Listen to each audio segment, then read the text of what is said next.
கார்த்திகை மாதம் மாலையணிந்து நேர்த்தியாகவே விரதமிருந்து பார்த்த சாரதையின் மைந்தனே உன்னை காண வேண்டுமே தவம் இருந்து. ஆமாங்க, கார்த்திகை மாதம் வந்தாச்சு. கார்த்திகை மாதம்னாலே நம்ம எண்ணத்துக்கு வர்றது சபரிமலையும் ஐயப்பனும் தான். அப்படிப்பட்ட ஐயப்பன் கதையோடு சேர்ந்து பலர் அறியாத பல தகவல்களான புன்னம்பலமேட்டின் சிறப்பு, ஐயப்பனின் படை வீடுகள், சபரிமலையில் நிகழ்ந்த அசம்பாவிதங்கள், ஐயப்பனுக்கும் தமிழர்களுக்கும் இருக்கும் நெருக்கம், கம்பங்குடி வம்சம், நவாப் ராஜமாணிக்கம், சபரிமலை பயணம், 18ஆம் படி மற்றும் விரத முறைகளை நம்ம பார்க்க போகிறோம்.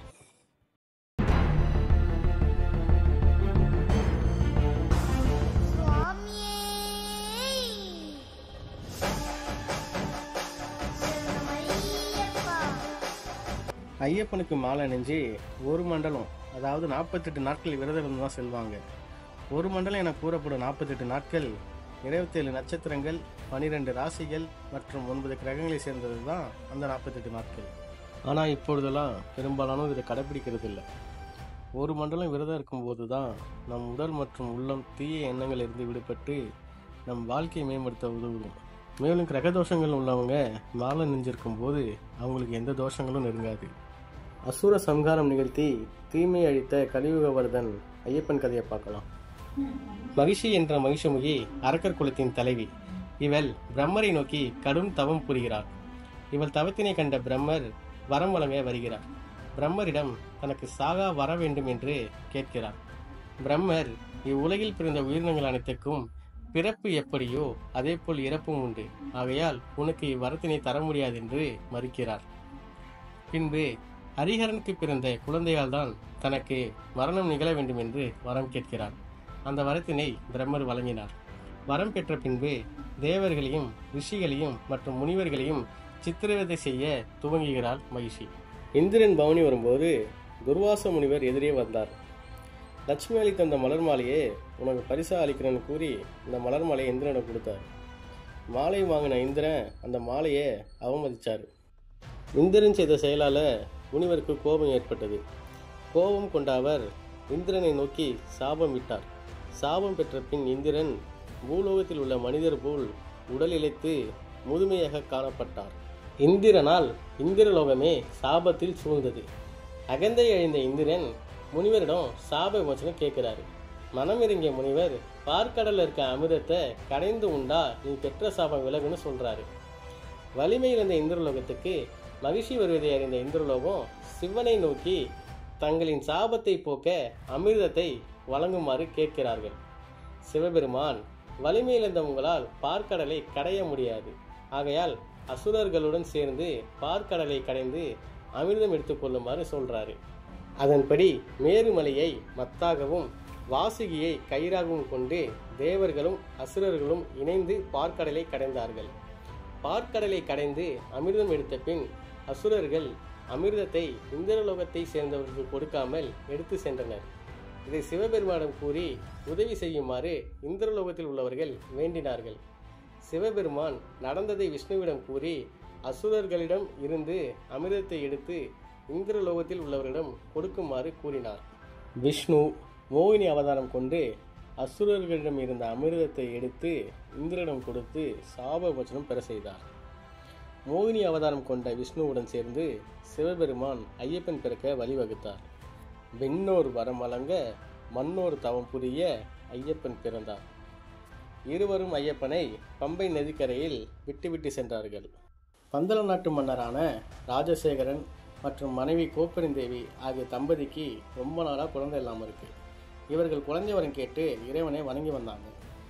பந்தள மன்னர் ஒரு நாள் வேட்டைக்கு செல்லும் போது பம்பை நதிக்கரையில் குழந்தை அழுகிற சத்தம் கேட்டு என்னன்னு பார்க்க போறாரு. அங்கே ஐயப்பனை கண்டெடுக்கிறாரு. அவருக்கு மணிகண்டன் என்று பெயர் சூட்டி வளர்த்து வராரு. அவருக்கு இரண்டாவதாக மற்றொரு மகன் பிறக்கிறாங்க. பின் ஐயப்பனை குருகுலத்தில் சேர்த்து கல்வி கற்க அனுப்பி வைக்கிறாரு. தன் குருகுல கல்வியை கற்று முடித்த பின் குரு காணிக்கை செலுத்த வந்தார் ஐயப்பன். அவரின் குரு தன் மகனால் பேச முடியாது, பார்க்க முடியாது என்ற மனக்கவலையை அவரிடம் கூறி மனம் வருந்தினார்.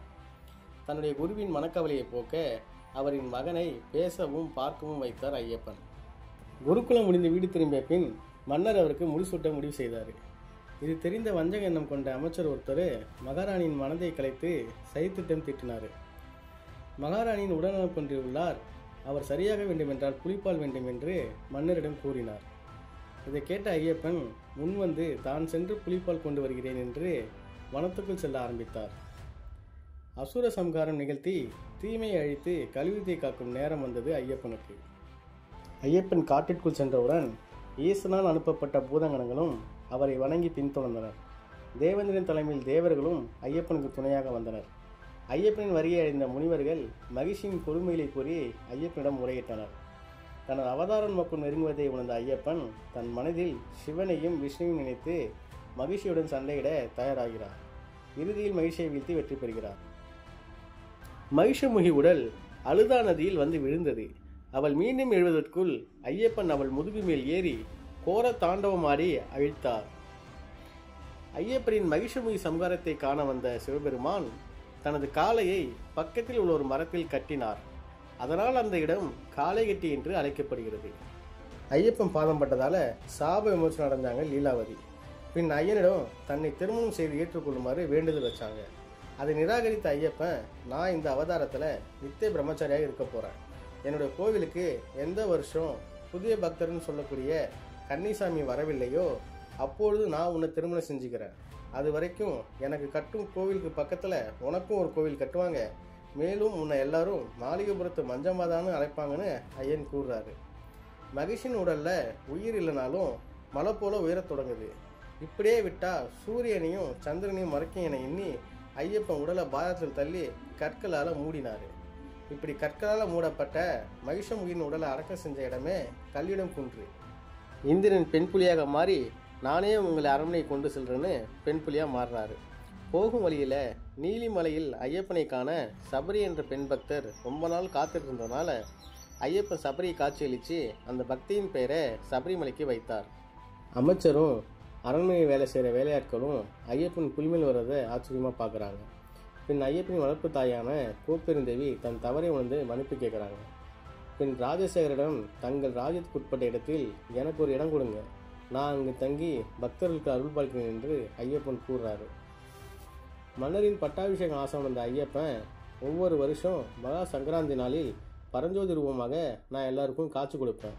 அன்று உங்கள் அரச ஆபரணங்களால் என்னை அலங்கரியுங்க, அதையே என்னுடைய பட்டாபிஷேகமாக நினைத்து எல்லோரும் ஆனந்த அடைங்கன்னு ஐயப்பன் கூறுறாரு.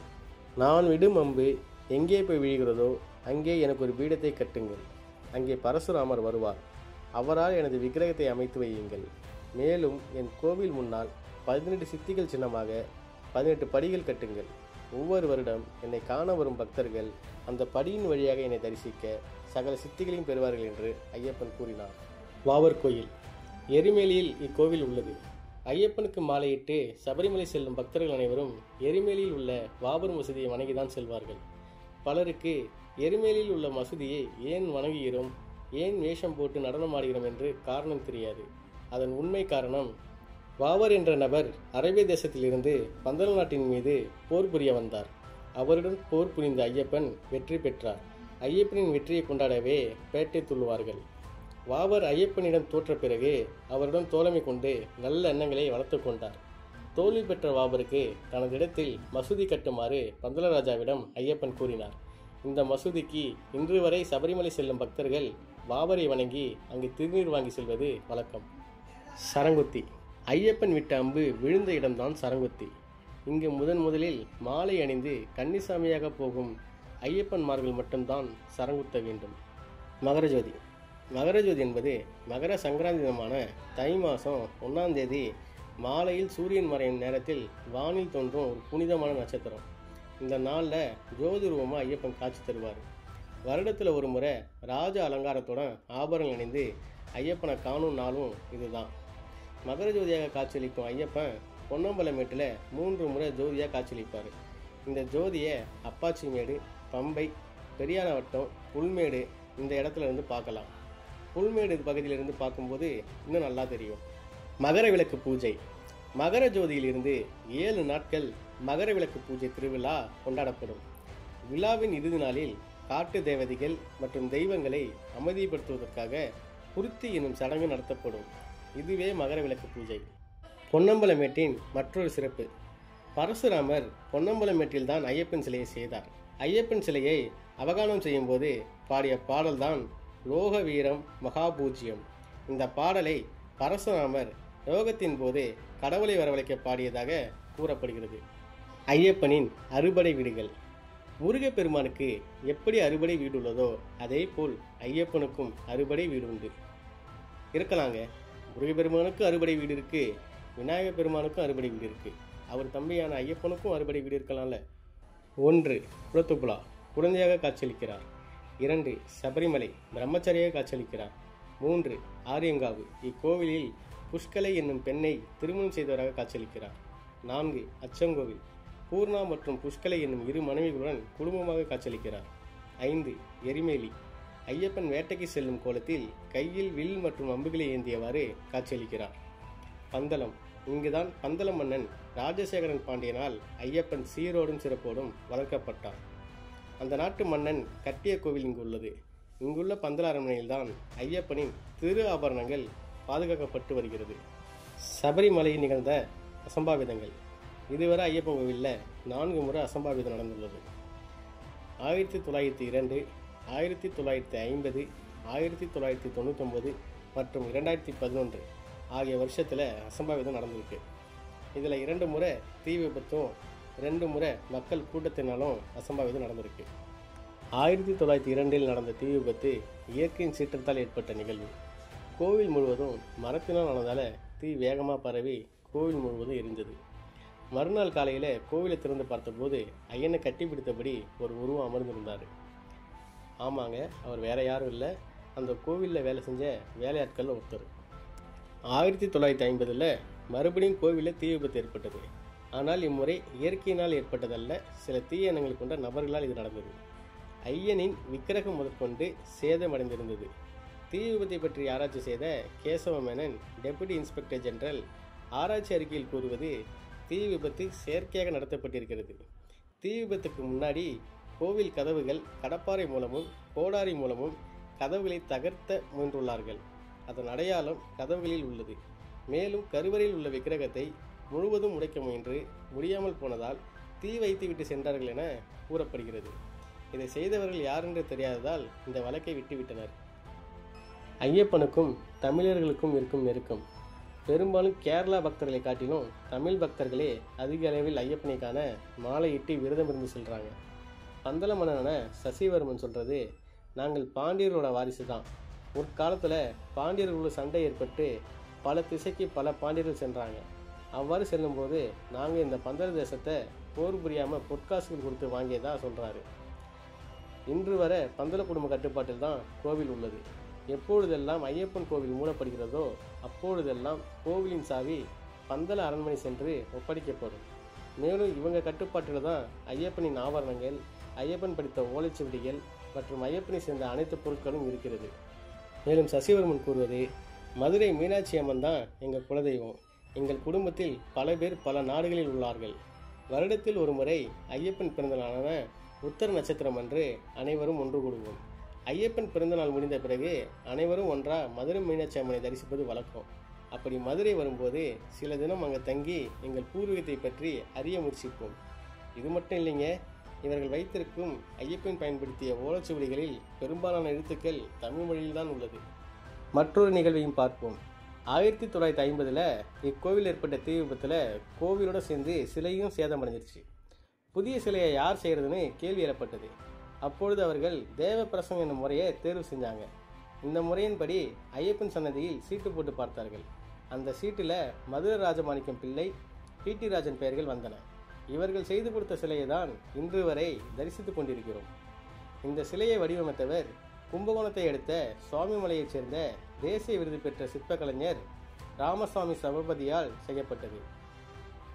மேலும் இதற்கான ஆதாரம் கல்வெட்டில் பொறிக்கப்பட்டு 18ஆம் படிக்கட்டின் பக்கத்தில் பொறிக்கப்பட்டது. அதன் பிறகு 1985 பஞ்சலோகம் மூலம் ஒரு தகடு செய்து அதன் படியின் மேல் செலுத்தினார்கள். மறுபடியும் 2015 புது கவசம் செலுத்தப்பட்டதால் அந்த கல்வெட்டு மறைந்தது. அந்த கல்வெட்டுக்கு உரிய அங்கீகாரம் கொடுக்க வேண்டும் என்று கேட்டபோது கேரள அரசு இன்று வரை அதை மறுத்து வருகிறது. கம்பங்குடி வம்சம். ஐயப்பன் தனது வளர்ப்பு தாயான கோப்பெருந்தேவியின் தலைவலி போக்க புலிப்பால் எடுத்து வர வனத்துக்கு செல்றாரு. அப்பொழுது அவரின் பசியை போக்கிய ஒரு தம்பதியிடம் உங்களுக்கு என்ன வர வேண்டும் என்று கேட்கிறார். அவர்கள் வந்தவர் ஐயப்பன் என்று தெரிந்தவுடன் தங்களுக்கு உணவு வழங்கியதை போதும் என்று கூறி வரம் ஒன்றும் வேண்டாம் என்று கூறினார்கள். அவர்களின் எண்ணத்தை நினைத்து மகிழ்ச்சியுற்ற ஐயப்பன், நீங்கள் எப்போ கூப்பிட்டாலும் நான் உங்கள் முன் தோன்றுவேன் என்று உறுதியளித்துவிட்டு சென்றார். இந்த தம்பதியின் வழிவந்தவர்கள்தான் கம்பங்குடி வம்சம். சென்னை, திருநெல்வேலி, மும்பை, பெங்களூர் மற்றும் கேரளாவில் இன்று வரை இந்த கம்பங்குடி வம்சத்தினர் வாழ்ந்து வருகிறார்கள். ஐயப்பனின் வாகனமான வெள்ளை யானையின் தரிசனம் கிடைத்தவர்கள் இந்த கம்பங்குடி வம்சத்தினர். மேலும் ஐயப்பனுக்கு உணவளித்த அந்த தம்பதியினர் வாழ்ந்த இடம் திருநெல்வேலி மாவட்டம் கல்லிடைக்குறிச்சி அருகே உள்ள கரந்தையார்பாளையம்தான். கம்பங்குடி வம்சத்தைச் சேர்ந்த சுந்தர குலத்தையர் தான் ஹரிவராசனம் பாடலை இயற்றினார். 1920களில் புல்லாங்குழல் வாசித்து நடைசாற்றும் பழக்கம் இருந்துள்ளது. அதன் பின் ஹரிவராசனம் பாடலை பாடித்தான் ஐயப்பன் நடையை சாத்தப்படுகிறது. 1975க்கு பிறகு இந்த பாடல் KJ யேசுதாஸ் பாடியுள்ளார். இப்பொழுது வரை இந்த பாடலை பாடித்தான் நடை சாத்தப்படுகிறது. நவாப் ராஜமாணிக்கம் 1950களில் நாடக கலையில் சிறந்து விளங்கியவர் இந்த நவாப் ராஜமாணிக்கம். MN நம்பியாரோட குருவாக இருந்தார். நாடக கலைகள் மூலம் ஐயப்பனின் கதையை பெருமளவு மக்களுக்கு தெரியப்படுத்தினார். இவருடன் நம்பியாரும் இணைந்து ஒரு மாநிலத்தின் கோவிலாக இருந்த சபரிமலையை தமிழ்நாட்டிலும் மற்ற மாநிலங்களிலும் பிரபலப்படுத்தினார்கள். சபரிமலை பயணம் 1960க்கு முன்னாடி சபரிமலையில் பெரிய பாதை மட்டும்தான் இருந்தது. கடுமையாக ஒரு மண்டலம் விரதம் இருந்து அதன் பின் பயணத்தை மேற்கொள்வாங்க. ஐயப்ப பயணம் என்பது மிக கடுமையானது. அடர்ந்த வனப்பகுதியில் வனவிலங்கு மத்தியில் பயணம் செஞ்சு ஐயப்பனை கண்டு பின் திரும்புவது மிகவும் அரிதான ஒன்று. இதனால் மக்கள் பம்பையில் குளித்து தன் பாவங்களை நீக்கி பயணத்தை மேற்கொள்வாங்க. பெண்கள் சபரிமலைக்கு வரக்கூடாது என்பதற்கு இதுவும் ஒரு காரணமாக இருந்தது. பின்பு 1960க்கு பின் பம்பையில் இருந்து சன்னிதானத்துக்கு சிறிய பாதை உருவாக்கப்பட்டது. இருப்பினும் இன்று வரை பெரிய பாதையை பக்தர்கள் பயன்படுத்துகிறாங்க. மாலை அணியும் போது எப்படி சிவனும் விஷ்ணுவும் துளசி மற்றும் உத்ராஜமாக இருந்து நம்மை காக்கிறார்களோ, அதே போல் ஒரு மண்டலம் விரதத்துக்கு பிறகு ஐயனை காண சபரிமலை செல்லும் போது நம் இருமுடியில் முக்கன் தேங்காவாய் சிவனும் மற்றும் அதனுள் இருக்கும் நெய்யாய் விஷ்ணுவும் நம்மை காக்கிறார்கள். சபரிமலை என்றாலே 18. இந்த 18 மகிமைகளை காணலாம். ஐயப்பனின் தத்துவ குணங்கள் 18. சபரிமலையை சுற்றியுள்ள மலைகள் 18. ஐயப்பனின் போர்க்கருவிகள் 18. சரணம் விழிக்கும் முறைகள் 18. சபரிமலை திருப்படிகள் 18. ஐயப்பனை பற்றி அனைத்து விஷயங்களையும் பார்த்துவிட்டு விரத முறையை பார்க்காமல் போனால் இந்த காணொளி முழுமை பெறாது. ஆகையால் விரத முறை எப்படி கடைபிடிப்பது என்று பார்ப்போம்.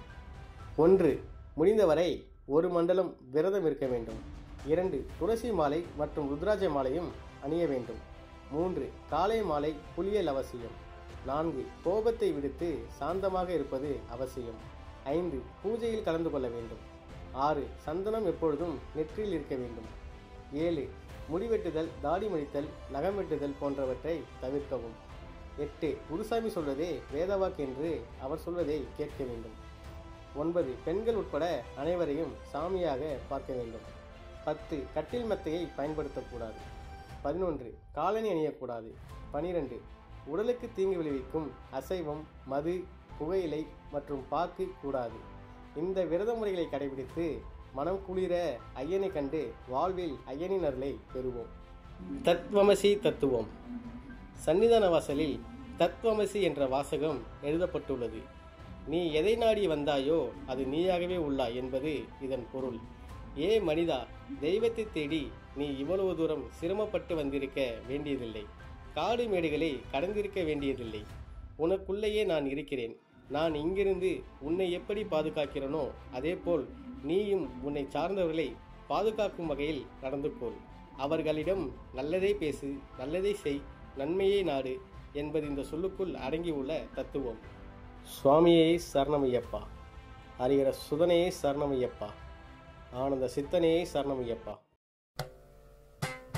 ஹரிவராசனம் விஸ்வமோகனம் ஹரிதீஸ்வரம் ஆராத்ய பாதுகம் ஹரிவிமர்தனம் நித்யநர்த்தனம் ஹரிஹராத்மஜம் தேவம் ശരണമയ്യപ്പ സ്വാമി ശരണമയ്യപ്പ ശരണമയ്യപ്പ സ്വാമി